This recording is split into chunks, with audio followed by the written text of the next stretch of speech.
Hello friends, नमस्कार। स्वागत है आप सभी लोग का कॉम्पिटिटिव एग्जाम चैनल पर। उम्मीद करती हूँ आप सभी लोग स्वस्थ होंगे, मस्त होंगे और अपनी पढ़ाई को कंटिन्यू कर रहे होंगे। तो चलिए हम लोग केमिस्ट्री में जो आगे का जहाँ तक टॉपिक छूट गया था उसके आगे का नेक्स्ट चैप्टर पदार्थ की अवस्था परिवर्तन है, चेंज इन स्टेट। पदार्थ की अवस्था में जो परिवर्तन है उसको समझेंगे, पढ़ेंगे और याद करेंगे। इससे पहले बायोलॉजी कंप्लीट हो चुका है, फिजिक्स भी कंप्लीट हो चुका है जो कि प्लेलिस्ट में पड़ा हुआ है, आप लोग जाएं वहां पे उसको वॉच करें। Let's start. पदार्थ की अवस्था परिवर्तन या फिर चेंज इन स्टेट। तो चेंज इन स्टेट से क्या मतलब है कि उसकी जो अवस्था है उसमें परिवर्तन कैसे होता है। तो ये तो आप लोग को पता होगा कि पहला द्रवणांक होती है, हिमांक होती है और फिर क्वथनांक होती है।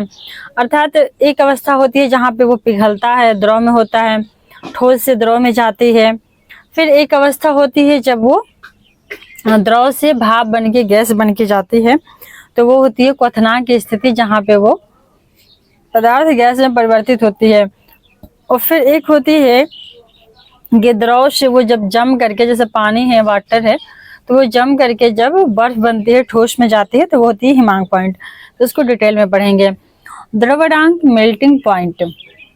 गर्म करने पर जब ठोस पदार्थ द्रव अवस्था में परिवर्तित होते हैं तो उनमें से अधिकांश में यह परिवर्तन एक विशेष दाब पर होता है तथा एक नियत ताप पर। ये दो कीवर्ड है इसके, विशेष दाब और नियत ताप। यह नियत ताप जो होती है वस्तु का द्रव्यंक अर्थात मेल्टिंग पॉइंट कहलाता है। जब तक पदार्थ गलता रहता है ठोस की आखिरी कण तक, तब तक ताप स्थिर रहता है यदि विशेष दाब नियत रहे। तो इसके कहने का अर्थ ये, यहाँ पर कहने का इसका इन शॉर्ट ये अर्थ है, मैं शॉर्ट में इसको संक्षिप्त करती हूँ कि मान लीजिए कि हमारा वायुमंडल है, ठीक। तो वायुमंडल का एक दाब होती है, एक प्रेशर होती है। तो इस वायुमंडल में बर्फ है, मतलब जो बर्फ नहीं है, पानी है, ठीक। तो पानी को अब क्या करना है, बर्फ है, मान लीजिए बर्फ का टुकड़ा लिए, आइस का टुकड़ा लिए, और इस आइस को टुकड़े को फ्रिज में पहले इसको आइस बनाया गया और आइस को बाहर निकाले, फ्रिज से बाहर निकाले। तो जब बाहर निकालेंगे तो वायुमंडल में क्या हो गया, फिक्स उस टाइम तक तो एक फिक्स होगी यहाँ पे नियत ताप। अर्थात कि मान लीजिए कि हमारे वायुमंडल का उस टाइम ताप जो था वो 30 डिग्री है, ठीक। हाँ, टेम्परेचर था 30 डिग्री। और एक वायुमंडलीय दाब था, वायुमंडलीय दाब एक एटमॉस्फेरिक है। तो दाब क्या है, दाब मतलब कि फिक्स है, एक एटमॉस्फेरिक है, और 30 डिग्री जो टेम्परेचर भी है वो फिक्स है। और इसी 30 डिग्री पर इतना ही दाब पर, दोनों की जबकि फिक्स ही है, ठीक। इन दोनों दाब पर आइस क्या हो रहा है, पिघल रहा है। कुछ ही सेकेंड नहीं होते हैं, आइस पिघल करके पूर्णतया क्या हो जाती है, कंप्लीटली वाटर बन जाती है ना, वाटर। और आप लोग देखते होंगे कि जो आइस होती है ना, वो अचानक से, मतलब ऐसे नहीं होती है कि एक बार में ही सारे के सारे पिघल गए, वो धीरे धीरे करके पिघलती है। तो कुछ उसके पार्ट्स जो होते हैं वाटर बनते हैं और कुछ पार्ट्स अभी आइस के रूप में ही रहते हैं। तो यहाँ पे देखिए नीचे वाला पॉइंट क्या कर रहा है कि द्रव्यंक जो होती है ना, मेल्टिंग पॉइंट होती है, तो वह ताप होती है। तो द्रव्यंक का मतलब ताप है, ठीक। तो वो ताप कैसा होना चाहिए, फिक्स होना चाहिए। जैसे कि हर चीज का मतलब जब पानी 30 डिग्री पर पिघल रहा है, अब लोहा है तो लोहा 30 पे नहीं पिघलेगा ना, लोहा को तो बहुत ज्यादा चाहिए, ताप चाहिए, बहुत ज्यादा ताप तब पिघलेगा। तो हर किसी के लिए ना, हर किसी पदार्थ के लिए एक फिक्स ताप होता है कि उतना पे वो जाएगा, उतना ताप और उसको देंगे तो उसको पिघलना ही है।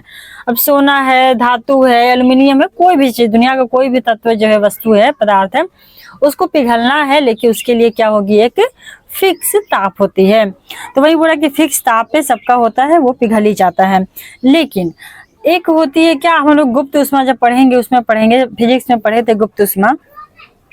तो जब 30 डिग्री ताप पे हमारा आइस पिघल रहा है और वो वाटर बन रही है, तो वो लास्ट तक उसका मतलब जो अंतिम जो पार्टिकल है ना आइस का, वो भी पिघल करके जब तक वाटर नहीं बन जाएगा तब तक ये जो ताप है 30 डिग्री वो फिक्स ही रहता है।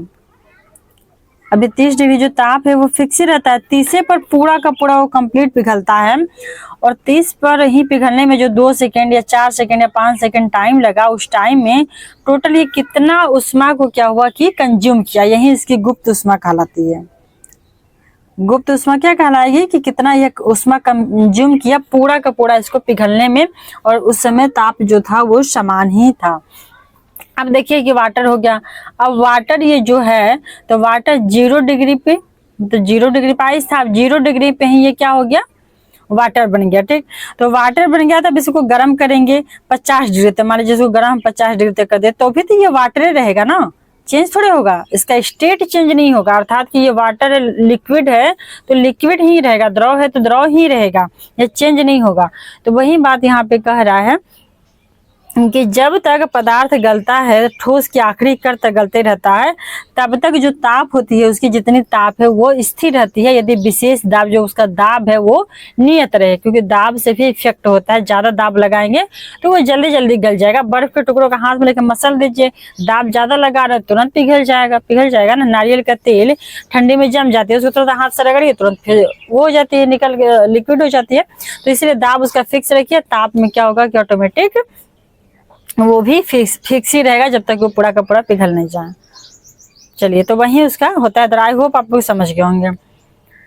अब है हिमांक। तो हिमांक क्या होती है, तो किसी विशेष दाब पर, यहाँ भी कोई विशेष एक ना दाब होता है, फिक्स दाब होती है उस चीज के लिए, किसी भी पदार्थ के लिए जमने के लिए। तो एक विशेष दाब पर वह नियत ताप, वह फिक्स टेम्परेचर जिसपे कोई द्रव लिक्विड जो है वो जम जाता है, उसको हिमांक कहते हैं। कोई भी लिक्विड जम रहा है एक फिक्स ताप पर, जिस ताप पे वो जमेगा वही टेम्परेचर उसका हिमांक, अर्थात कि हिम होने का पॉइंट, हिम होने अर्थात जमने का जो अंक है, पॉइंट है, ताप है, वही उसका हिमांक है। उसी तरह से क्या था, द्रव्यांक, जिसपे जिस टेम्परेचर पे कोई भी पदार्थ द्रव में बदलता है, द्रव्यांक होता है। लेकिन हाँ, याद करना है कि इस पे दाब का भी इफेक्ट होता है, तो उस समय दाब को क्या रखना है, नियत रखना है, फिक्स रखना है। लेकिन हर ये विशेष दाब इसलिए कह रहा है ना कि सभी पदार्थ के लिए अलग अलग दाब होती है। किसी पदार्थ के लिए बहुत ज्यादा दाब देना पड़ता है, तब जाके वो गलेगा। सामान्यतः जो पदार्थ होते हैं उसका द्रव्यांक एवं हिमांक का मान बराबर होता है। जनरली कोई पदार्थ का जो द्रव्यांक होती है अर्थात गलने की पॉइंट होती है और जमने की पॉइंट होती है वो समान होती है। एग्जाम्पल के तौर पे बर्फ का ही है, तो ये 0 डिग्री पर ही गल जाता है और 0 डिग्री पर सेंटीग्रेड पर ही ये जम भी जाता है। तो चूंकि द्रव्यांक 0 पे गल रहा है तो ये इसको थोड़ा सा बाहर आता है, और ये जमता जो है वो 0 पे है, तो उसको थोड़ा सा इसमें भी इसको टाइम लगता है ऊष्मा को कंज्यूम करने में, रिलीज करने में। अशुद्धियों की उपस्थिति में पदार्थ का जो हिमांक होती है, द्रव्यांक होती है, दोनों कम हो जाती है। अब ये से क्यों नहीं कम होगी, देखिए इससे क्वेश्चन आता है एग्जाम में कि अगर कोई पदार्थ है और उसमें अशुद्धि मिला दीजिए, कोई भी अशुद्ध चीज मिला दीजिए, तो वो क्या होगा, उसका हिमांक क्या हो जाएगा, कम हो जाएगा, और द्रव्यांक भी उसका कम हो जाएगा, अर्थात दोनों का दोनों घट जाएगा। तो ये VVI है, इसको याद कर लेना है कि कोई भी पदार्थ में अगर अशुद्धि मिलाया जाए तो हिमांक और द्रव्यांक दोनों का दोनों कम हो जाता है। अब है द्रव्यांक पर दाब का प्रभाव, अर्थात द्रव्यांक पे दाब का क्या इफेक्ट होती है।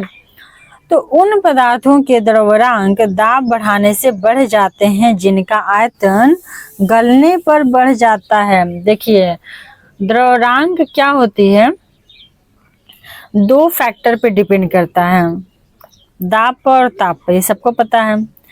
तो कुछ ऐसे पदार्थ होते हैं जिनका दाब बढ़ाने से द्रव्यांक क्या हो जाती है, अर्थात गलने की उनकी जो पैमाना है, मान लीजिए कि पहले 0 था तब 5 हो गया,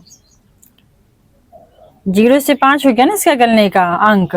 तो क्या यहाँ पे हम क्या कर रहे हैं, दाब बढ़ा रहे हैं, तो बढ़ जा रहा है, जिनका आयतन गलने पर बढ़ जाता है। जैसे कि आयतन गलने पर किसका बढ़ता है, मोम का, तांबा का। वहीं जब बर्फ होती है उसका क्या होती है, आयतन घटती है। आप लोग को ये क्वेश्चन पता होगा, याद भी होगा कि जब पानी जमता है, अर्थात जब वाटर होती है, बर्फ बनता है, आइस बनता है, तो इसका आयतन जो है वो बढ़ जाती है। एग्जाम्पल के तौर पर समझ सकते हैं कि जब पाइप में पानी जाती है, खेतों में आप लोग को पता होगा जब पाइप में रात्रि के समय पानी जाते हैं ठंड में, अगर वो रात्रि में मान लीजिए कि बहुत ज्यादा ठंड है, जम गया, तो क्या हो जाती है, पाइप क्या होती है, फट जाती है। क्यों फटेगी, क्योंकि पानी तो उतना ही था। तो चूंकि वो रात में आइस बन गया ना, तो आइस बन गया तो उसका आयतन बढ़ गया। तो ये जो आइस होती है, बर्फ होती है, इसका क्या होती है, आयतन जो है, द्रव से बर्फ अगर बनता है तो उस समय क्या होती है, इसका आयतन बढ़ जाती है। अर्थात कि बर्फ से जब हम ये वाटर बनेगा तो इसका आयतन घटेगी। देखिए वही बोल रहा है कि कुछ और ढलवा लोहा भी इसका एग्जाम्पल है। तो दोनों एग्जाम्पल याद रखना है कि ढलवा लोहा और बर्फ दोनों गलने पर क्या होती है, इसके आयतन में कमी देखने को मिलती है। तो चूंकि इन दोनों के आयतन में गलने पर कमी देखने को मिल रही है, इसलिए ऐसे पदार्थ को जब दाब बढ़ाएंगे, इसको बहुत ज्यादा जोर से हम दबाएंगे, जैसे बर्फ है, इसको हाथ में एकदम रगड़ते हैं, तुरंत ये क्या हो जाती है, पानी बन जाता है, तो घट जाता है। अर्थात कि ये पहले 0 पे हो रहा था, तो 0 पे भी अभी होगा ना कि जल्दी से हो जाएगा, तुरंत ही हो जाएगा। मतलब हाथ में लिए और मसले तुरंत ही ये गल गया। तो देखिए यहाँ पे ये चीज याद रखना है कि जिसका आयतन घटेगा उसका द्रव्यरांक भी घटेगा। जिसका आयतन घटेगा ना, उसका आयतन यहाँ घट रहा है, आयतन घट रहा है, तो द्रव्यरांक भी यहाँ पे घट जाएगा उस पदार्थ का। तो इसके एग्जाम्पल बर्फ और ढलवा लोहा है। लेकिन देखिए यहाँ पे आयतन क्या हो रहा है, पानी बनने पर मोम, अगर मोम है तो मोम गल गया, तो गल गया तो उसका आयतन बढ़ रहा है, आयतन यहाँ पे बढ़ रहा है ना, तो आयतन इसका बढ़ रहा है गलने पर, तो इसका आयतन गलने पर बढ़ रहा है, तो इसका जो द्रव्यरांक है वो भी क्या हो जाएगा, बढ़ जाएगा, बढ़ जाएगा। अर्थात कि जो पहले 0 पे हो रहा था, गल रहा था, अब ये 5 डिग्री पर गलेगा। अगर 10 पे गल रहा था तब ये 15 पर गलेगा। लेकिन बर्फ उल्टा है, अगर मान लीजिए 0 पर गल रहा था तो -2 ही पर गल जाएगा, तब बढ़ाएंगे तो। आई होप याद हो क्या होगा। चलिए, गलने तथा जमने पर आयतन में परिवर्तन। गलने तथा जमने पर आयतन में परिवर्तन, change of volume in fusion and solidification. Change of volume in fusion and solidification, अर्थात गलने पर और जमने पर। देखिए सॉलिडिफिकेशन इंग्लिश है ना, तो सॉलिड मीन्स पता है आप सब लोग को, ठोस होती है ना। तो सॉलिडिफिकेशन मतलब ठोस बनना है उसको, अर्थात जमना है, तो जमेगा कोई चीज द्रव से तो वो सॉलिड होगा ना, ठोस होगा, ठीक। उसी प्रकार से फ्यूजन, फ्यूजन मीन्स क्या हो जाएगा, मतलब ना फ्यूज हो गया, वो टूट फुट गया, अर्थात कि वो गल गया। तो गलना का इंग्लिश फ्यूजन और जमना का इंग्लिश सॉलिडिफिकेशन। तो आयतन में परिवर्तन का देखिए क्या इफेक्ट होती है इसमें। क्रिस्टलीय पदार्थों में से अधिकांश जो पदार्थ होते हैं गलने पर आयतन में बढ़ जाते हैं। देखिए यहाँ पे जो मैक्सिमम पदार्थ होते हैं ना, वो गलने पर आयतन उनका बढ़ता ही बढ़ता है। बस मतलब ये बर्फ और ढलवा लोहा ही है जो कि गलने पर उनकी आयतन घट रही है। तो मान लीजिए बर्फ को और ढलवा लोहा को यहाँ पे एग्जाम्पल भी दिया है, ढलवा लोहा, बर्फ, इसको ऐसे में कर लेती हूँ, इसको याद कर लीजिएगा। पीतल, देखिए पीतल, बिस्मथ, एंटीमनी, बर्फ, ढलवा लोहा, ये 4 गो एग्जाम्पल है, 5 गो। पीतल, बिस्मथ, एंटीमनी, बर्फ और ढला हुआ लोहा। तो ढला हुआ लोहा, बर्फ, एंटीमनी, बिस्मथ, पीतल, ये सब गलेगा तो इसका आयतन सिकुड़ेगा। अर्थात कि आयतन सिकुड़ेगा तो अगर इस पर दाब लगाएंगे तो ये जल्दी से क्या हो जाती है, ये गल जाती है। परंतु बहुत सारे ऐसे पदार्थ होते हैं जो कि गलने पर आयतन में इनकी बढ़ोतरी होती है, आयतन में बढ़ जाते हैं। तो ऐसी दशा में ठोस अपने ही गले हुए द्रव में डूब जाता है। देखिए ठोस अपने ही गले हुए द्रव में डूब जाएगा, क्योंकि जितना में ठोस था उससे ज्यादा तो गल के हो गया ज्यादा, तो वो जो छोटा मोटा अंश उसका लास्ट का बचेगा उसी में वो डूब जाता है। लेकिन यहाँ पे देखिए कि ये जो है ना, जो आधे हैं ये सब है, बर्फ, लोहा, एंटीमनी, बिस्मथ, पीतल, ये सब गलने पर सिकुड़ जाता है आयतन में। इसी प्रकार के ठोस अपने ही गले हुए द्रव में प्लवन करते रहते हैं।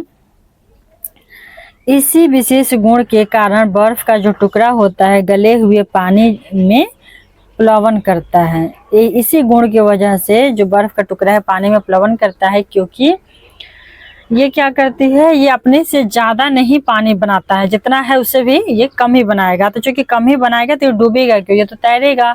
और ये लोग तो अपने से भी ज्यादा पानी बना दे, मतलब जितना इनकी क्षमता उससे ज्यादा पानी बना देते हैं ये वाले। तो अपनी क्षमता से ज्यादा पानी बनाए तो डूबना ही है, डूब मरो। यहाँ पे देखिए नेक्स्ट अपन पढ़ते हैं, आई होप लोग समझ में आ रहा होगा।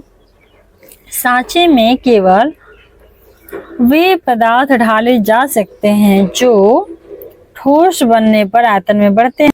सांचे में केवल वे पदार्थ ढाले जा सकते हैं जो ठोस बनने पर आयतन में बढ़ते हैं, क्योंकि तभी वे सांचे के आकार को पूर्णतया प्राप्त कर सकते हैं।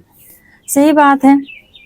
सांचे में अगर कोई पदार्थ को ढालना है, जैसे कि स्वर्ण के आभूषण या कोई भी चीज को, तो वो अगर उसको ढालना है तो वो ठोस बनने पे क्या होना चाहिए, उसके आयतन में बढ़ोतरी होनी चाहिए, तभी वे सांचे के आकार को पूर्णतया कंप्लीट कर पाएंगे। क्योंकि अगर लिक्विड कोई सांचे में डाल रहे हैं और वो जम रहा है, थोड़ा सा उसे कमी जम के हो रहा है, मतलब तो वो पूरा जो लास्ट का स्ट्रक्चर है, डिजाइन है, वो पूरी तरह से उसको नहीं आ पाएगा। इसलिए वैसे पदार्थ को ही ढाला जा सकता है जिसके आयतन में क्या होगी, बढ़ोतरी होगी। यहाँ पे है कि मुद्रण धातु ऐसे पदार्थ के बने होते हैं जो जमने पर आयतन में बढ़ते हैं।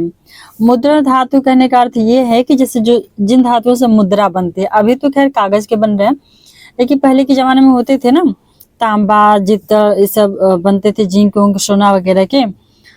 तो जो जमने पर जिनका आयतन में बढ़ोतरी होती है, वही धातु क्या होती है, मुद्रण धातु होती है।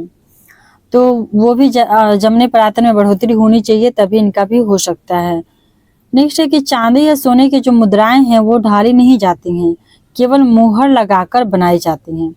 तो यहाँ देखिए चांदी और सोने के जो बन रहे हैं, मुद्रा बन रही है, अर्थात जो इनके पहले बनते थे ना, चांदी और मुद्रा, सोना का सिक्का चलता था।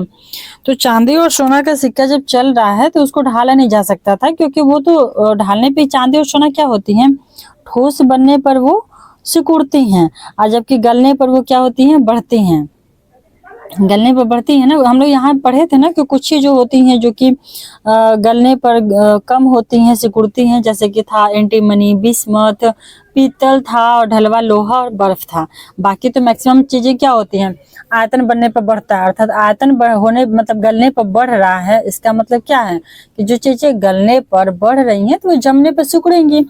तो मैक्सिमम जो होती हैं धातुएं वो सिकुड़ती ही हैं जमने पर, तो उनसे मोहरे नहीं बनाए जा सकते हैं। इसीलिए चांदी और सोने में स्टाम्प लगाया जाता था, उनके पत्थर पे स्टाम्प लगा करके मोहर बनाए जाते थे। नेक्स्ट है कि मिश्र धातुओं का जो द्रव्यरांक होती है, मेल्टिंग पॉइंट होती है, एमपी ये शॉर्ट में दिया है मेल्टिंग पॉइंट। तो जो मिश्र धातु होते हैं, मिश्र धातु अर्थात कि जिसमें दो और दो से ज्यादा तत्वों को मिला करके बनाई जाती हैं, जैसे कि हो गया पीतल, और भी बहुत सारे एग्जाम्पल। तो उन्हें बनाने वाले पदार्थों के गलनांक से कम होता है, क्योंकि अशुद्धियां डाल देने पे पदार्थ का गलनांक जो है वो घट जाता है। यहाँ पे एक चीज पॉइंट करने वाला चीज था, शायद मिस हो गया है, आप लोग ध्यान दीजिएगा कि जैसे वहां पे बोला है कि कोई मिश्र धातु है और उसमें हम कोई अशुद्धि मिला रहे हैं। पीतल था कॉपर प्लस जिंक, ये दोनों से बना हुआ है।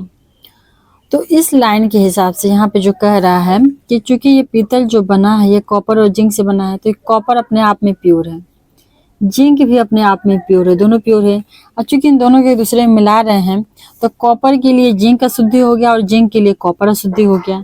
और यहाँ पे क्या कह रहा है कि जब अशुद्धि कोई मिला देते हैं तो उसकी उपस्थिति में पदार्थ का हिमांक और द्रव्यरांक, अर्थात जमने का और गलने का दोनों का जो मान होता है वो कम हो जाती है। अर्थात वो 10 पे जम रहा था तो 5 पे जमेगा, 5 पे जम रहा था तो -5 पे जमेगा, वो दोनों का दोनों कम हो जाता है। कॉपर और जिंक ये दोनों अशुद्धि मिलाने पर, कोई भी अशुद्धि मिलाने पर।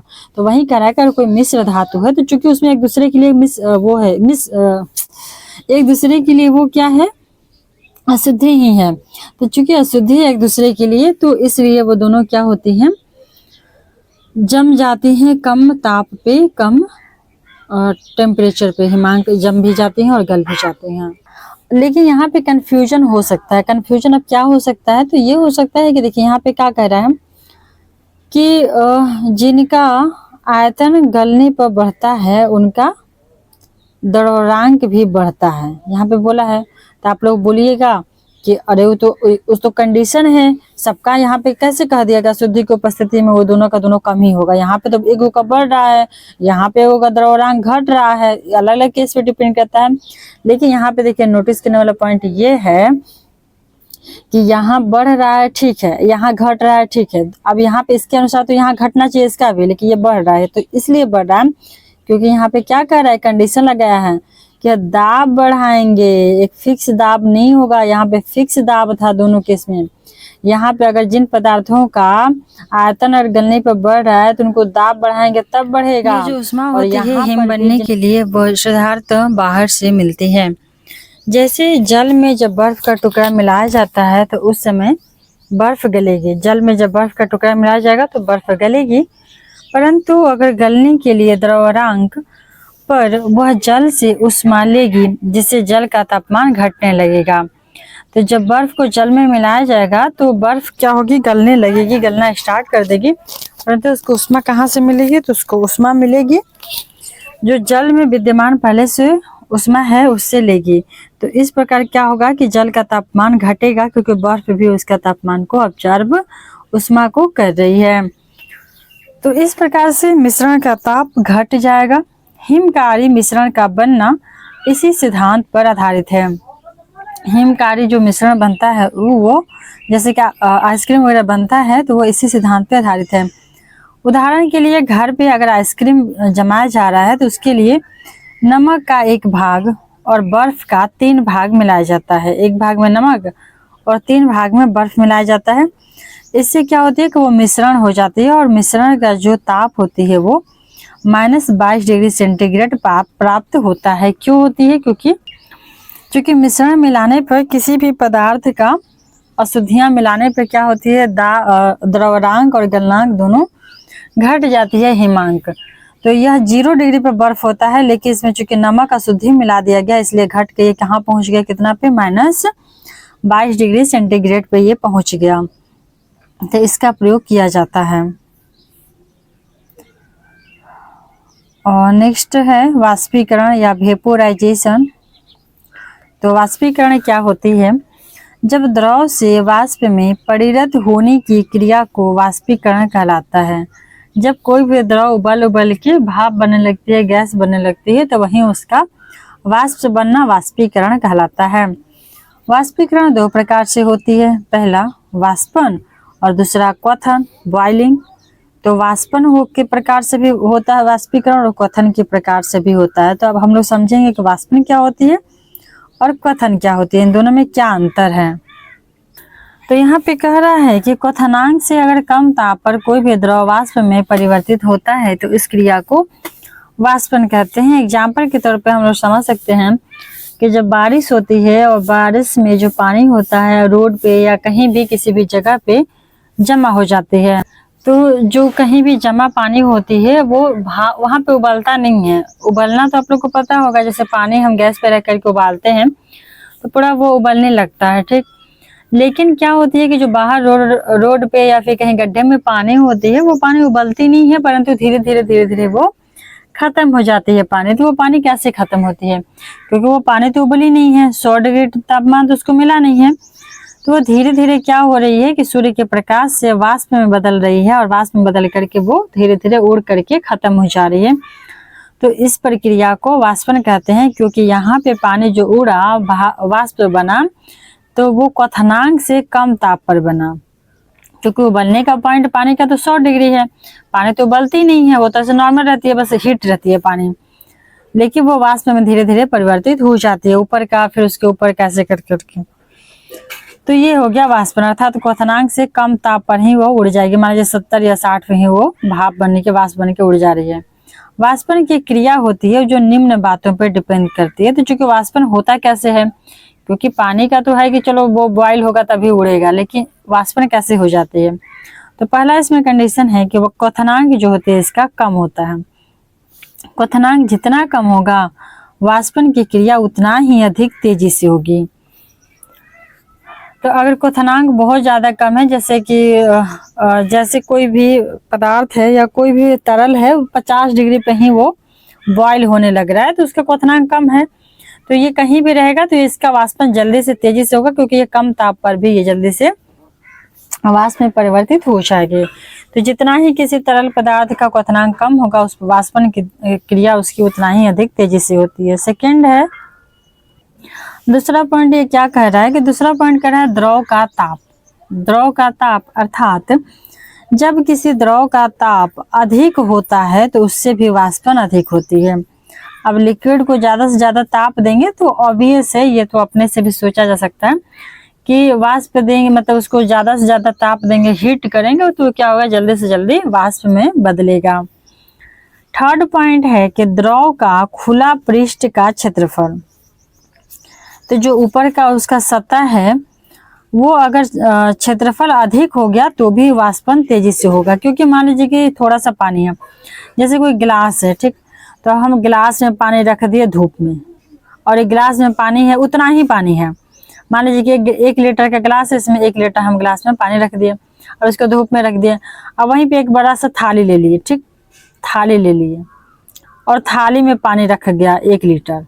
तो अब आप लोग बताइए कि पानी किसका जल्दी तेजी से उड़ के खत्म होगा। तो अब ये से दोनों में 1 लीटर है, लेकिन इसका ऊपर का सरफेस क्या है, क्षेत्रफल ऊपर का क्या है, अधिक है। तो पृष्ठ क्षेत्रफल मतलब पूरा नहीं, सिर्फ पृष्ठ का, ये पृष्ठ का क्षेत्रफल अधिक है तो ये जल्दी तेजी से उड़ेगा पानी। तो ये तो मतलब कॉमन सेंस की बात है, हम लोग सोच सकते हैं। और यहाँ पे ग्लास में पानी है तो चूंकि यहाँ पे कम है इसलिए वो धीरे धीरे उसकी वाष्पीकृत होगा, धीरे धीरे ये खत्म होगा।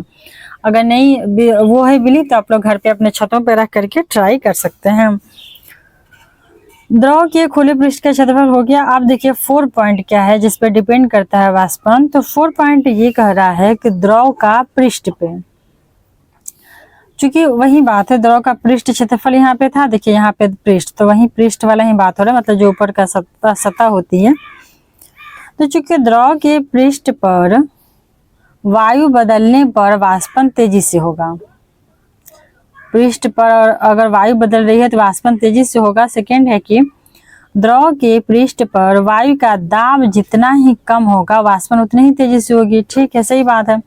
और कोई ये सरफेस है, यहाँ पे कोई पात्र है और ये सरफेस है और ऊपर से बहुत ज़्यादा दाब दे रहे हैं, मतलब दाब लगाया जा रहा है, तो ये जो नीचे से उड़ने का कोशिश कर रहा है तो ऊपर से दाब ज़्यादा लगाएंगे तो कम ना उड़ेगा, कहाँ उड़ेगा ये, क्योंकि ऊपर से दबा दे, उड़ने जा रहा है, ऊपर से दाब दे रहे हैं हम, तो दाब ज़्यादा देंगे तो ये कम उड़ेगा, तो कम दाब रहेगा तो जल्दी तेजी से उड़ेगा। तो वही बात बोल रहा है कि द्रव के पृष्ठ पर दाब जितना ही कम होगा, दाब जितना ही कम लगाया जाएगा वाष्पन उतना ही तेजी से होगा, अर्थात वो उतना ही तेजी से पानी ऊपर की तरफ उड़ जाएगा। थर्ड पॉइंट कह रहा है कि द्रव का जो पृष्ठ है उस पर वाष्प दाब जितना बढ़ता जाएगा वाष्पन की दर उतनी ही घटती जाएगी। तो ये उल्टा उसी बतिया को कहते हैं, यहाँ पे दाब कम रहेगा तो वाष्पन तेजी से होगा, यहाँ पे दाब बढ़ाया जाएगा तो वाष्पन घटेगी। दोनों एक दूसरे को उल्टा, एक के बतिया को दोनों घुमा के बोल दिया है यहाँ पे।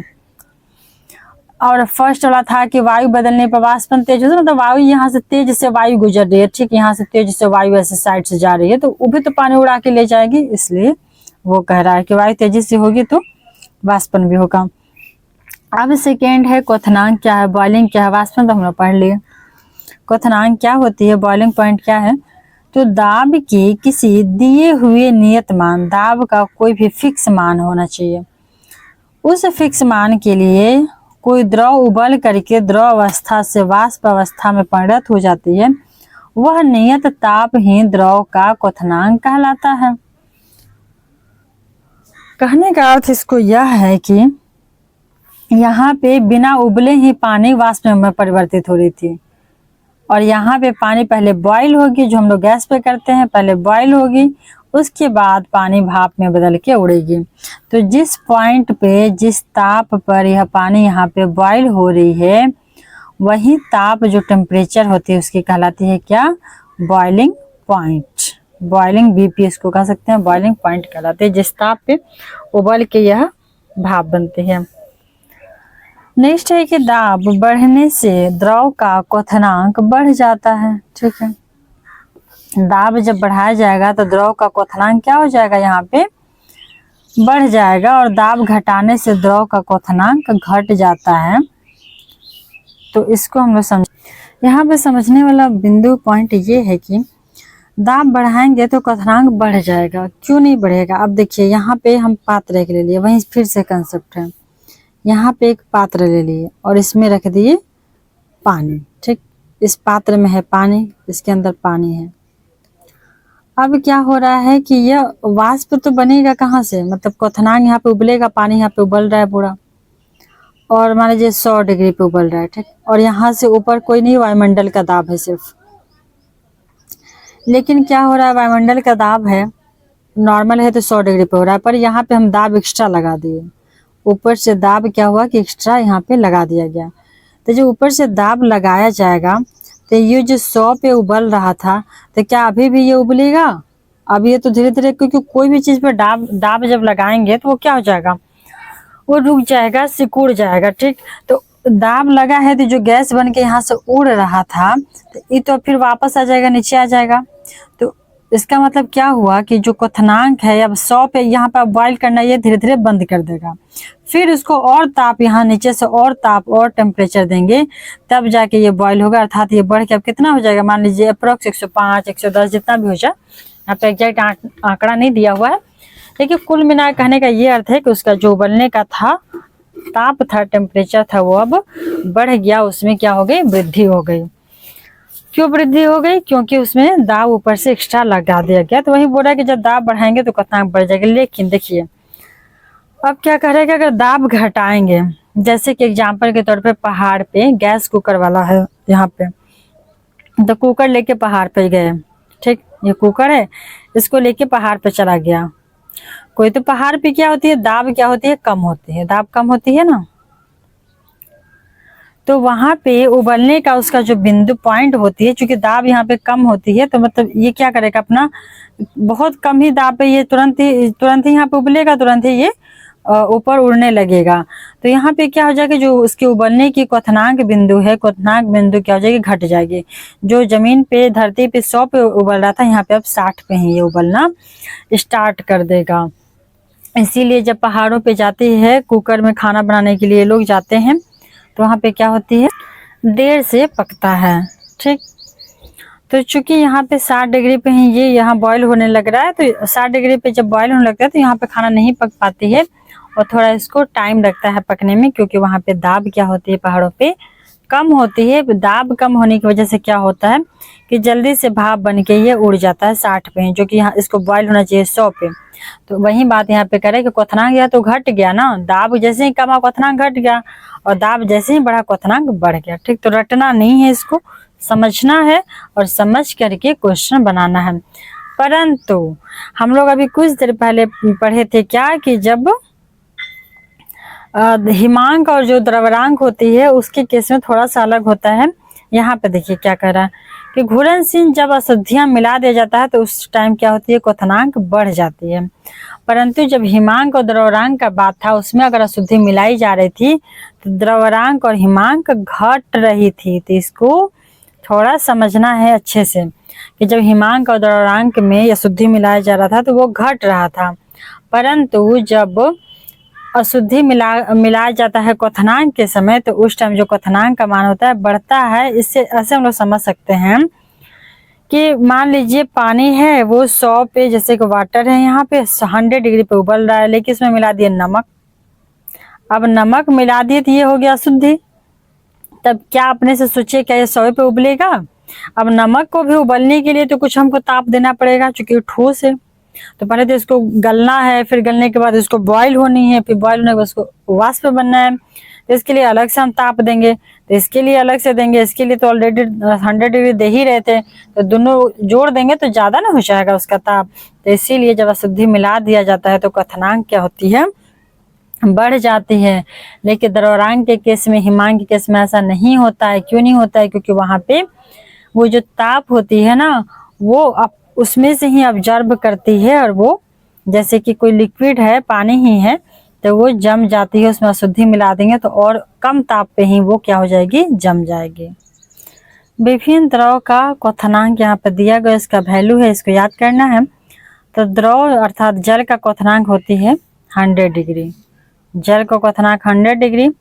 इथेनॉल का 78.3 डिग्री सेंटीग्रेड।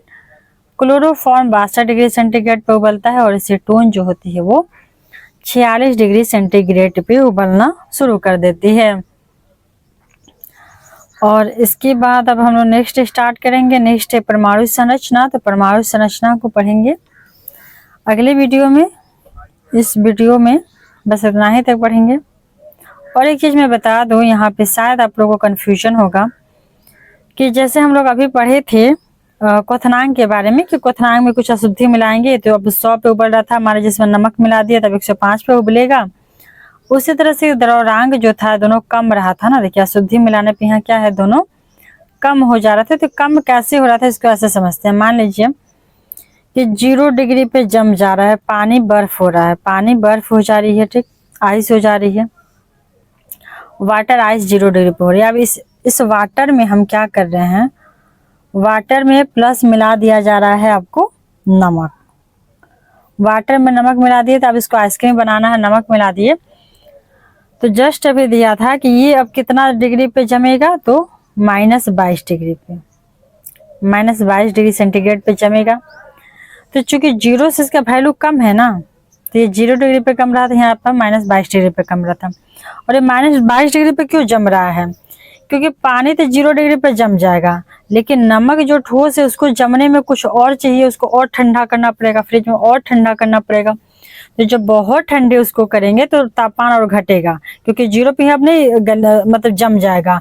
अब इसको नमक को भी जमाना है, तो इसके लिए और इसको ठंडा करना पड़ेगा। और तो ठंडा करते करते -22 डिग्री फाइनली जब ताप जाएगा तब जाके यह जम जाएगा, तब जाके हिम बन जाएगा। इसीलिए बोला जाता है कि यह और ज्यादा घटता है इसमें। और क्वथनांक में क्या होती है, बढ़ती है शुद्धि मिलाने पे। और चूंकि ये जो होता है हिमांक जो होती है, हिमांक और द्रव्यांक दोनों सेम होता है, एक ही पॉइंट होती है, इसलिए दोनों के दोनों कम होते हैं। आई होप आप अच्छे से समझ आ गया होगा। तो चलिए इस वीडियो को यहीं पे करते हैं समाप्त। Thanks for watching. मिलते हैं नेक्स्ट वीडियो में।